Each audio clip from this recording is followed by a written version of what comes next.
Hello and welcome back to Pillars of Eternity 2 Deadfire. Today I need a pee, I need a shower, and I am going to get this done very quickly. So, let's go. I also don't have any hydrating drinks with me, but I need to get this done super early because my brother insists on doing kung fu practice again today. He's at work until at least 5, so we're probably not going to be doing it until about 6 or 7 because he'll need to get back, probably want to have a shower, and then he has to call a solicitor before he can do kung fu practice. But that's not important. What's important is that I am here and I need to do this, and then I need to edit it, then I need to upload it. Because I am very busy tomorrow and I need to have this done by then. So I need to get this done. I apologise for the fact that last episode we didn't have any Hope you got a way of turning off that storm. Looks unfriendly. Mean-spirited, even. audio. Yeah, the last episode, I'm pretty sure, didn't have any game audio, which is sad because I left a lot of pauses for the game audio to play. However, it was definitely not something I could fix in editing because it just didn't record, which I could do nothing about. But I believe I've checked and that it should be okay now, and should record the game audio. Anyway, I saw that bit. A furious storm obscures the sprawling city below, but you can make out the shape of distant spires reaching up from the flooded ruins. Spirit winds tug on your soul with insistence, like a stern hand trying to pull a cloak from your back. You recall the last time you encountered a Baoak. It feels like a lifetime ago. So, here we are.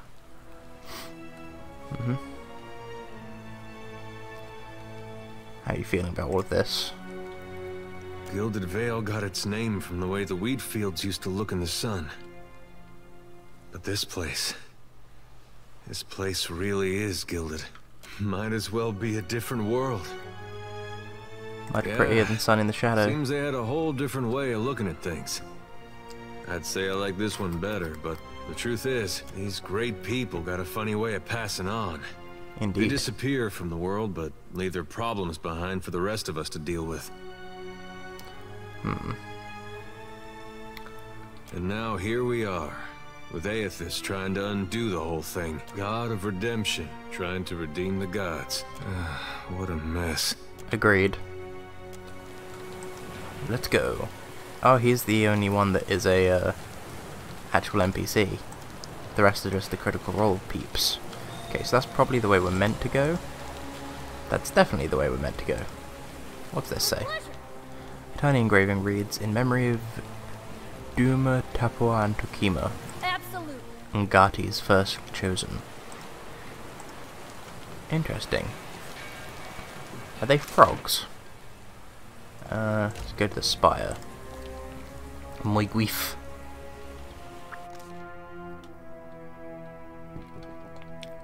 Good old Baoak. Biavek. However it's pronounced. Ooh, cool. Da da da da da da da da da da. Ooh. I'll handle it for you. Control panel. Oh dear.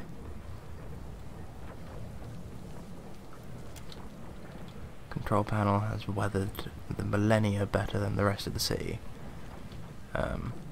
Deactivate the machine.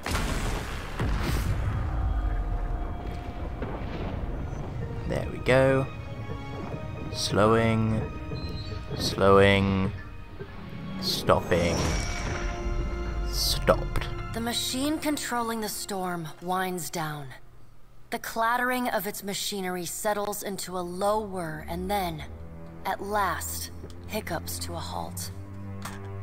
Beyond the tower, the black, roiling clouds of Andra's mortar roll away from the ancient city of Ukaizo, with only a tired sigh of wind to see them off.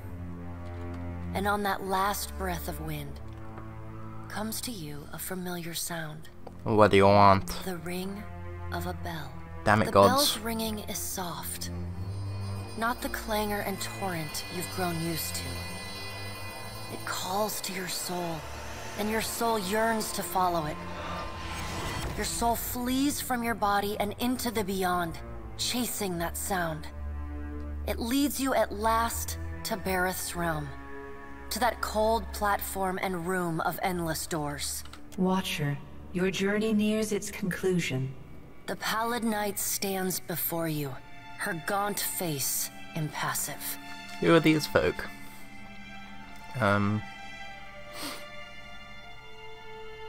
That will depend on the will of Keyleth, whose desires are ever in flux. Soon you will confront Eothas for what will likely be the final time. And you will do so as the Herald of Bareth, the only creature on the face of Eora to whom he will listen. Fair. Pallid night inclines her head to you, black hair hanging lank in her face. She steps back it's the other and gods. cedes the floor to Helia with a small, resigned sigh. If Eothas truly intends to go through with his mad plan to destroy the Wheel, a generation's worth of souls will be trapped in the in-between. So many would suffer. How can Eothas be so cruel? He cannot just abandon them. Eothas must help the Keyleth find a quick solution. Abaddon strides forward. Ooh. Eothas, thrust this crisis on the Keyleth. This guy's They awesome. did not bring it upon themselves. Their only mistake was entrusting us to watch over them. Who will help them rebuild their world now? Eothas will reveal every secret of the gods. Will Keyleth be able to change the established order if they have no wonder to inspire them? Eothas must help them resolve this quickly, lest every one of Eora's few remaining mysteries be laid plain. You have misgivings. Good. You should be wary of any help Eothas might offer you. Done, you game. With the wheel destroyed, Keyleth will tear themselves apart. It is the gods' duty to prevent that happening, lest they doom us all. And as Keyleth must be ruled, so too must the gods. I say that if Eothas is so eager to throw down the mantle of power and step aside, I shall take my rightful place as Queen of the Gods again. How about you go and die? Keyleth are strongest when they follow our lead, and we are strongest when we lead in turn. United in purpose with the gods, Keyleth can accomplish things that without us, they could never have even begun. They must be shown their boundaries to surpass them. Nah, bro. Keyleth will not solve Eothas' puzzle on their own. And without an established order to fight against, the bonds that bind them dissolve, and they fight amongst themselves. Scan says, and You cannot trust us, and you never should have. Only the Keyleth may save themselves. Oh, Magrin. Thank you. Ulrika's firm hand is but the motherly smothering of Helia by another name. Mortals should have no special advantages. Only once Keyleth have striven to improve themselves through trial will they truly know their measure. Keyleth must suffer to find their strength if they are to survive the world into which Eothas drags them. I like this guy. Galawain says. Galawain. Nice one. Our intervention in your struggle would be a cruelty and counter to our purpose. Galawain says. He lets his words hang in the air for a moment. Gaze, level with your own. Indeed. Keyleth must discover for themselves what it is they are worth, and of what it is they are capable. What we do for them, they do not learn for themselves. Trial breeds ingenuity. If our work of generations was not in vain, Keyleth will succeed in spite of Eothas' actions. I have faith in Keyleth's ability to meet Eothas' challenge. Do not mistake my words for indifference, Watcher. They are born from a fierce belief in your potential. not a refutation of it. And yet you come to Ukaizo with only the Principe at your back. Oh, you're a goat. All that Kith stand to lose. And even then your leaders could not join hands, squabbling instead over prestige and resources. You believe that will change when my final death comes calling? You are a greater fool than I thought. Remergond says. It's the goat guy that tried to kill us earlier. Margaret is blinded by her affection for mortals. She does not see that entropy is the destiny of all things. If Eothas were wise, he would destroy everything. End life. End reincarnation. End death. Fuck you, Remergand. Nobody likes you, though you do look cool. Kith have had their chance. It is time to let silence reign. You have no hope. As Remergond's words fade, the Pallid Knight returns. She no longer towers over you, a giant even among the gods, but meets you at your height. She lets the arms crossed over her chest fall to her sides. She speaks to you openly, plainly, an expression almost like tenderness, turning up the corners of her lips. Well, Watcher, you know where we stand. What do you believe?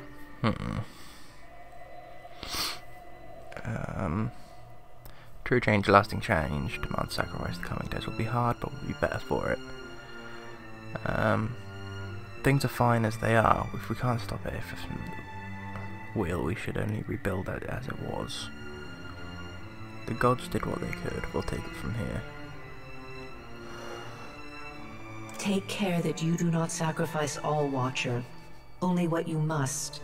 The things you stand to lose, lives, institutions, beliefs, you may lose for good.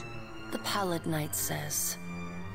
I know I could lose it all for good. But it's a risk we need to take. Now the time has come for us to part, Watcher.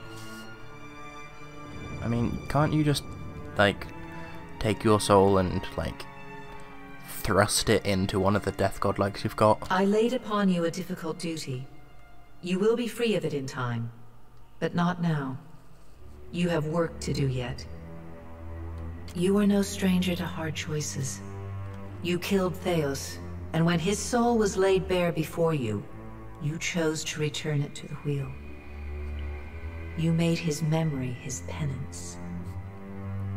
I don't think I would have done that.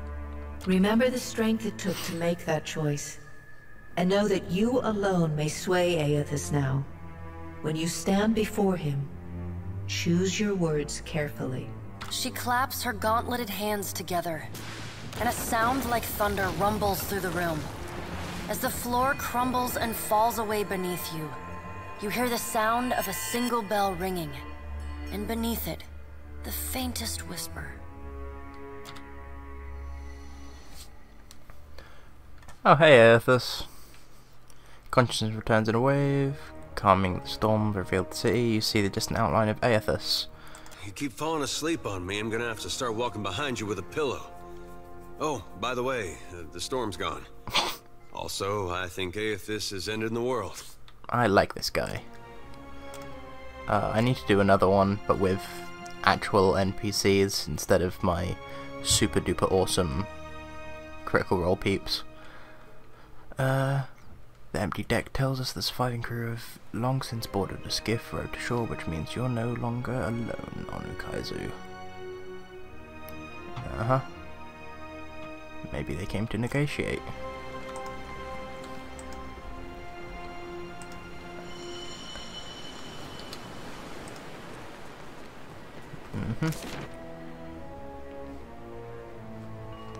So I guess we could just come back here, but let's go here first. Oh, ship's still being repaired. That's good to know. So hopefully we can leave this place at some point. Watcher! I suspected you'd be trouble the day I heard your name. Wow. Sweeping in like something out of the theater. If only I had found you first. No matter. I have little time to waste on regrets. You will die surprised, amigo. Haha. Just cause I've Sure I got will. broad shoulders doesn't mean I'm your enemy.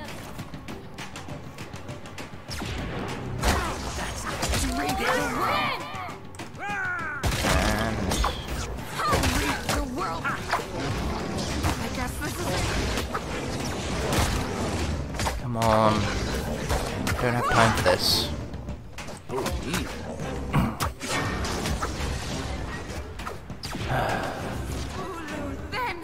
But I do have time to loot you. Hell yeah.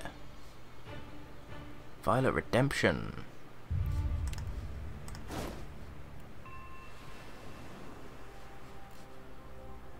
Oh, all of that stuff superb, nice.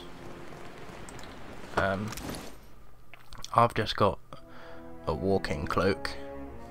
The Cloak of Redemption, I swear, is probably better. +4 deflection. Oh, that's in. Compare. Nah, let's leave it how it is. I'm not sure how the stats work enough to make sure this is right. Hey there. Are you okay? Yeah? We're all in this Okay. together. Why is your arm like that? Oh. Rot skull. I don't remember putting that on you. That's very confusing. There we go. But it's still there. Oh, is that just a thing? Weird.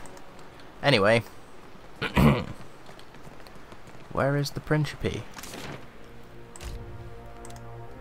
Muy guif.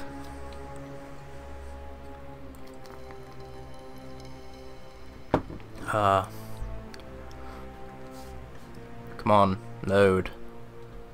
Don't.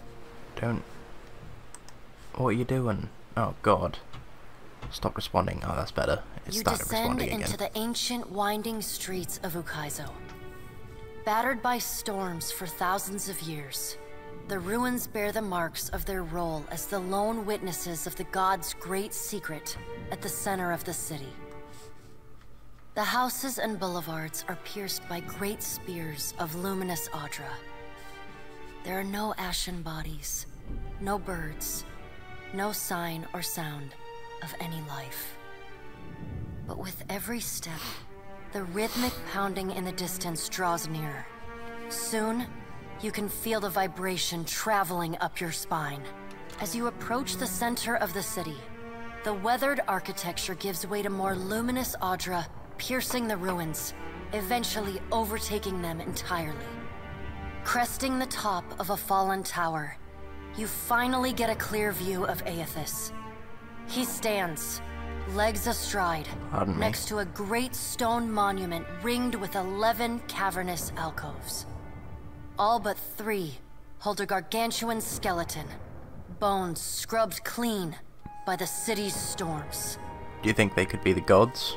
An immense Angwithan machine floats above the monument, suspended by invisible energy emanating from a well of light beneath it. Great brass rings spin around a core of metal and Audra at the machine's center. Periodically, Eothas's massive arms swing back. The movement alone is enough to draw great gusts of wind toward him. When they come down on the machine, the impacts are accompanied by eruptions of electricity, fire, and smoke. The hundreds of luminous Audra pillars across Ukaizo sympathetically dim in a rippling wave that spreads out from the machine. The only safe route to the god is a steep ascent along a monstrous pillar of luminous Audra. Intertwined with fragments of Ukaizo's ruins that it has carried through the centuries, the pillar bends in a long arc, towering above the machine. The pillar levels out near Eothas's head, a silent observer to the destruction of the machine it has grown beside over thousands of years. You weave your way along a treacherous, rain-slicked path, up the pillar's skyward side. As you arrive at the top, you catch Eothas' attention. Sup? Fist pulled back, he pauses to observe you. With the same gentleness he showed at Ashen Maw, he lowers his arm and turns toward you. This is the end game, guys. Strange to see Ukaizo in this way. It may be hard to picture, but this city was once full of life. The Huana, yes, but also Kith from many other cultures. Great hanging trees shadowed these boulevards. Gardens sprawled across the open rooftops. Each spring, a festival procession would wind its way from the hillside into this valley. The celebrants would pass through a steep walk among the stalls of foreign merchants, flowers falling upon them from all sides. All people of all nations, together in a celebration of new life. Such was the power and beauty of lost Ukaizo. This isn't right. You can't put this burden on us. You can't make the gods' problems our responsibility to fix. Hang on. What? Are you talking to me, Edèr? Or are you talking to him? And what choices? Because I didn't go through that game. But I did play through it all, but I couldn't import the save because that was on a different computer. How can you have faith that what you're doing is good? You know how many people are going to suffer because of this. No matter how you spin this, you can't set it straight. Edèr, I wish I could explain it to you. It breaks my heart that I cannot. But no matter how much you curse me, do not despair. The souls of this world will need people like you. Lights burning brightly in the darkness to come. But what of you, Watcher? Why have you followed me? Have you come to bear witness to the breaking of the wheel?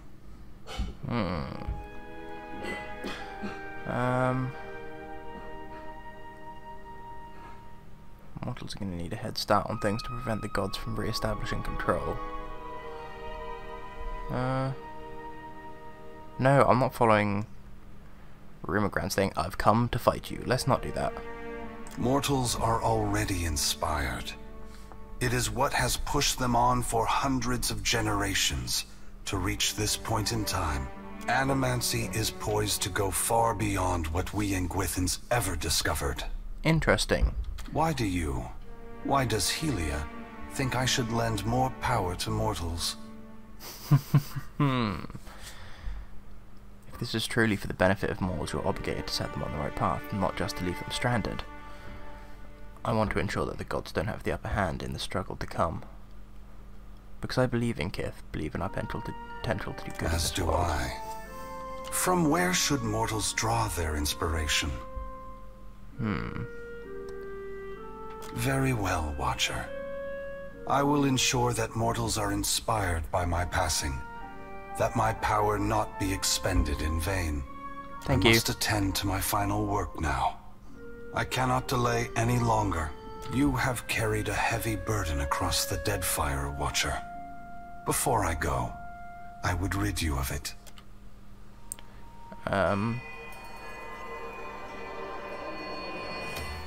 Oh.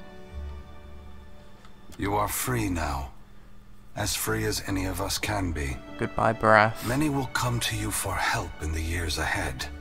Animancers, priests, even the gods themselves. I have great hope for you. But always remember that your future is for you to decide. Use your freedom well. Eothas squares himself to the machine. As you move to a safe distance, he draws his fist back and resumes his assault. The blows rain down with increased fervor, but the machine perseveres in spite of his efforts. Spreading his arms wide, Eothas draws power from the luminous Audra clustered around the valley. The energy courses through his body, limbs overflowing with intense light and waves of heat. I'm really hoping there's a Pillars 3 in the works already. He returns to his task, each strike bringing with it the sound of cracking stone and twisting metal, the flickering of luminous Audra across Ukaizo. As the ancient machine finally begins to succumb to his strength, so too does Eothas's body, built to withstand the passage of thousands of years. The great Audra statue has finally been pushed beyond its limits. Cracks appear along the hands, then race up the arms. Eothas does not slow his assault, but continues unabated. Its brass rings twisted, the machine spins erratically but withstands the relentless barrage. Eothas stands astride it and pummels the base of the machine. Soul energy begins to flare out from the machine's heart, warping the air with the intense heat. Eothas drives his right fist into the machine's center, the core of metal and Audra. The god lets out a deafening shout, something between a cry of anguish and a roar of exultation. You see Eothas's arm shatter upward from his hand through his elbow. A flash of light and heat bursts from the core, accompanied by a cacophony of destruction. The moment passes as Eothas's shout echoes throughout the valley. Your eyes begin to recover. The god's work is accomplished. The great machine of Ukaizo has been destroyed. The wheel has been unmade. I also really want them to do films of this. Like Pillars would make a great film series. As Eothas's voice fades, the enormity of what you've accomplished sinks in. You have confronted a god. You have rediscovered the ancient city where the wheel was forged, and you have seen the wheel shattered. What comes next is uncertain, but already the legend spreads of the Watcher, who survived Andra's mortar and stood toe-to-toe with Eothas. On your recommendation, Eothas disperses his essence, and that of the thousands of souls within him, to centers of knowledge and learning around the world. Animancers, engineers, wizards, and scholars of all stripes make astounding breakthroughs in understanding and harnessing the phenomena that govern Eora. While some of these developments prove beneficial to Keyleth, others are decidedly less so. But such is the price of innovation. What remains to be seen is how, indeed whether, they will restore the cycle Eothas has broken. After the battle, Aldi sends her fleet from Ukaizo. Her first and last act as Lady of the Ancient City is to reactivate the storms from Andra's spire. Her work done, she departs in the floating hangman. She determines that none shall control the power of Ukaizo. Under her, the Principe shall remain a lawless, rootless pirate band, and Deadfire shall remain free for any with the will to make their way in it. As the rise in piracy makes operations in Deadfire ever more costly, the Consuelo Mea Compressa votes to scale back the Valian Trading Company's presence. Luminous Audra and Animancy Research remain valuable enterprises, but the company can no longer afford to seek dominance in the region. The Royal Deadfire Company makes a final attempt to seize Ukaizo using an innovation of its own. A ship that submerges itself beneath the waves and storms. It is not, however, immune to the magically charged barrels that Aldi's ships drop into the water. Hell yeah. After an embarrassing defeat, the Royal Deadfire Company consolidates its forces in the archipelago and limits its ambitions to a handful of well-guarded plantations. The storms of Rauatai rage on, and its people muddle through with the same tenacity that has served them for millennia. Demoralized by the loss of Ukaizo, the Huana tribes fragment further. All of Queen Onikaza's work to unify her people falls apart, and foreign traders openly flout the decrees of the Kahanga crown. Port Mage remains stable despite the changes at work in Deadfire. Governor Clario and Storm Speaker Ikawa work together to shore up their defenses against the Principe, and to petition the Valian Trading Company for additional funding. Thanks to their joint efforts, Port Mage becomes a bastion of security and prosperity, in the southern archipelago. That's good. As the balance of power changes in Deadfire, so too does Neketaka transform.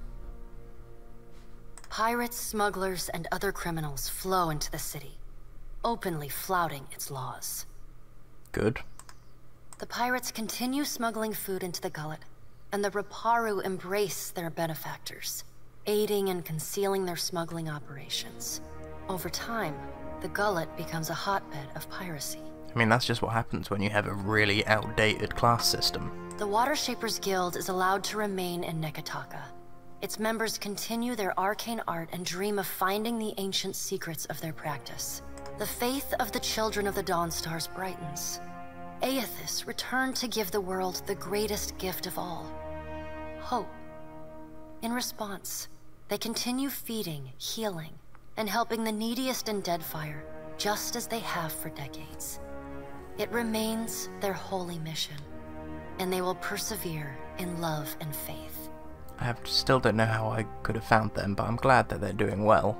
That means that Edèr's friend probably is as well. Ships continue to disappear at the southeastern fringe of the archipelago, and stories circulate of a colony of vampires and gulls preying on their crews. Oh, southeast. So that would be over here.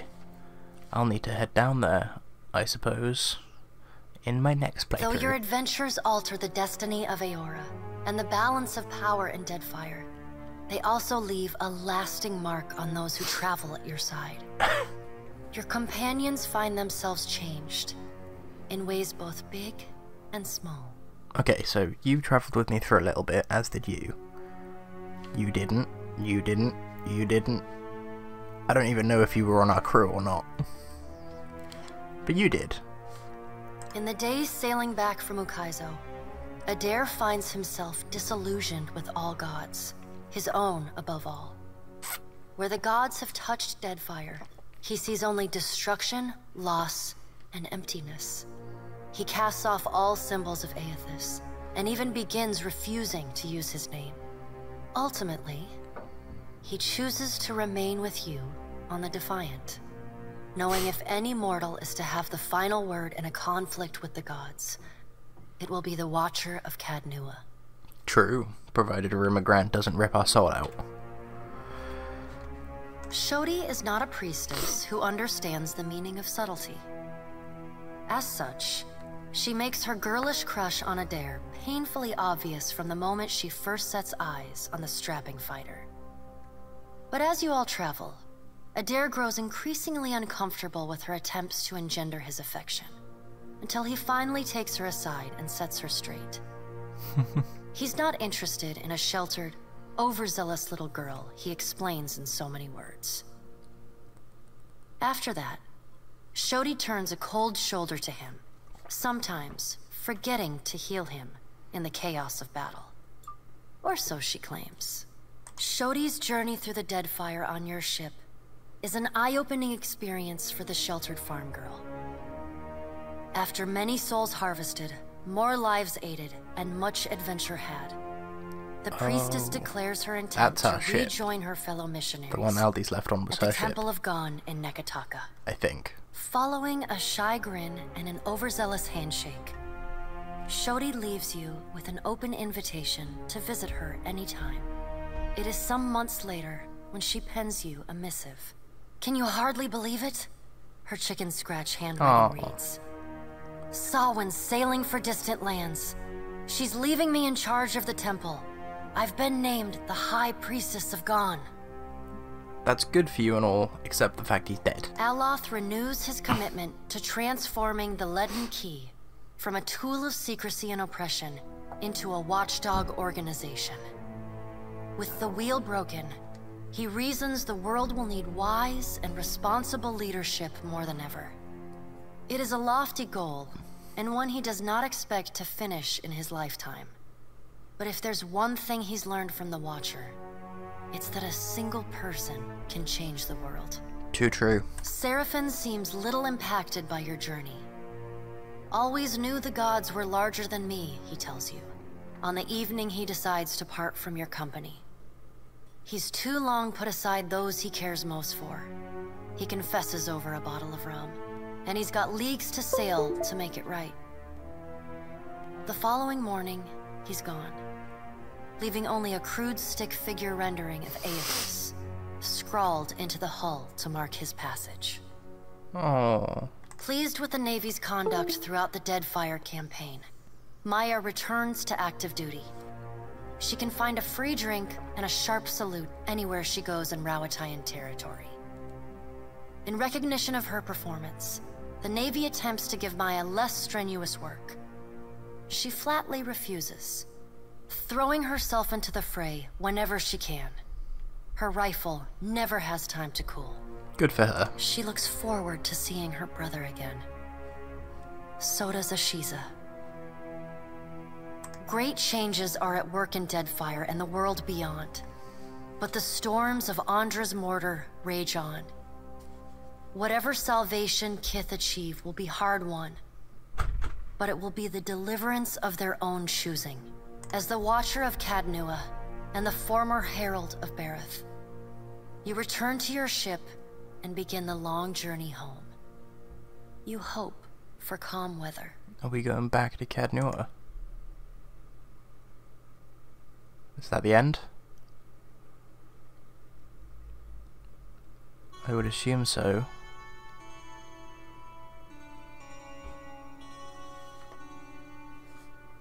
Yep. Well, I've thoroughly enjoyed this. I hope that anyone who's actually watched it all also did. I really hope there's a Deadfire 3. I might have to do a Deadfire 3 theory. I have to do a review of this at some point, though I don't think I'll manage it anytime soon. I might hopefully be able to get to it sometime this month, but I'm very busy this month, so yeah, we'll see. But holy hell, was that amazing. Ah, now I can put more time into recording Vampire, but oh, I love this game so much. Like, the actual gameplay itself isn't my kind of gameplay. I'm more of a upfront hack and slash kind of guy, and I'm not sure if that was obvious in my playstyle, but there's also the whole deal with the fact this isn't something people tend to like to watch due to its playstyle. So if you did watch it all, thank you, and otherwise, yeah, this is just like amazing. So more Vampire to come. Hopefully I'll get out the odd extra bit of bob on this, like alternate endings, but if I don't, I'm sure other people will. I'd like to thank you for watching, and I am gonna go pee. I'll leave you to enjoy the credits. Thank you. Goodbye.